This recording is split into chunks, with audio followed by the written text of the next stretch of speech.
Je m'appelle Candice, j'ai 21 ans. Je suis encore étudiante en hôtellerie. Je suis très attirée par la spiritualité, par le développement personnel depuis pas mal de temps maintenant.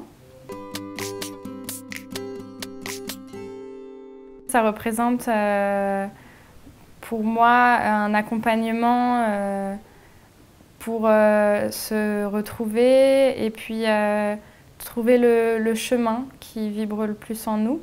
Et puis le voyage en soi, une expédition à la fois personnelle et à la fois s'ouvrir au monde.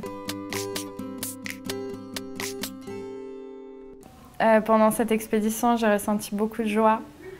Je me suis découverte, j'ai appris beaucoup de choses sur moi-même. J'ai appris beaucoup de choses aussi sur l'aspect culturel du pays qu'on visite et tout ce qui s'y attache, à la fois le côté spirituel d'une culture, à la fois les règles d'une culture qui peuvent nous challenger aussi en quelque sorte, parce que ce sont des cultures différentes. Et j'ai appris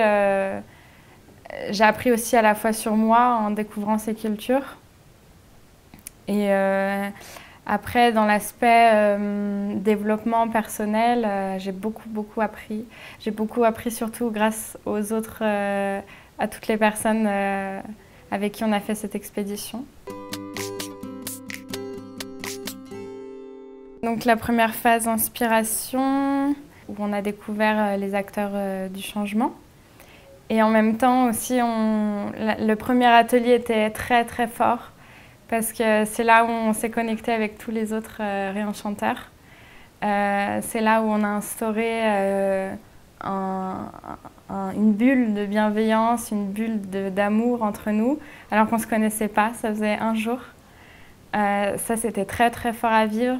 On a eu aussi petit à petit des ateliers pour comprendre nos rapports aux autres, des ateliers pour aussi se centrer, être soi-même au sein d'un groupe et pas... en tout cas, pour moi, c'était important d'être moi et de ne pas me faire influencer par des personnalités, par le paraître, etc. Et en fait, grâce aux ateliers, on a vraiment instauré cette part d'honnêteté, honnête avec soi-même, honnête avec les autres. Et ça, c'était très fort. J'ai appris beaucoup et ça, c'est quelque chose que j'ancre et que je veux apporter dans ma vie quotidienne, dès à présent. Dans la phase d'introspection, on a vécu des choses déstabilisantes aussi, qui m'ont beaucoup appris sur moi-même aussi, ce que je peux apporter dans des moments difficiles. Et puis la phase d'action où c'est aussi challengeant de se dire maintenant il faut agir et maintenant il faut faire vivre ce qu'on a imaginé, ce qui était dans notre tête, dans notre cœur, dans notre ventre. Et pas à pas, à son rythme, faire sortir et créer quelque chose à partir de là qui, je pense, suivra toute notre vie, toute ma vie. J'ai une notion qui me vient en tête qui me paraît forte parce qu'en fait, j'en avais pas conscience avant. Mais je trouve important pour moi l'honnêteté avec moi-même, écouter mes besoins, écouter ce que je ressens, si ça sonne juste ou faux, et agir en fonction de ça, et aussi être honnête avec les autres. On peut croire aussi que la bienveillance, c'est s'adapter, que faire du bien, mais c'est aussi dire la vérité, l'expliquer, et puis et donc ne pas créer à l'intérieur des choses négatives.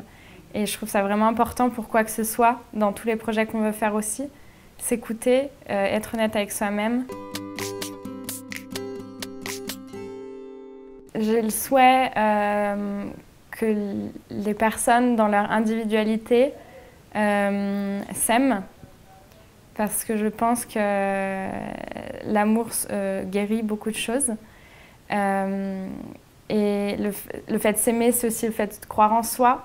Donc si chacune des personnes qui font partie de l'humanité, chacune des personnes de l'humanité s'aiment et croient en elles, alors elles pourront tout faire. Et surtout, l'amour, ça apporte aussi la connexion aux autres et le respect. Je pense que vraiment l'amour est le plus important. De toute façon, quand les actions sont faites avec amour, toujours quelque chose de beau qui en ressortira.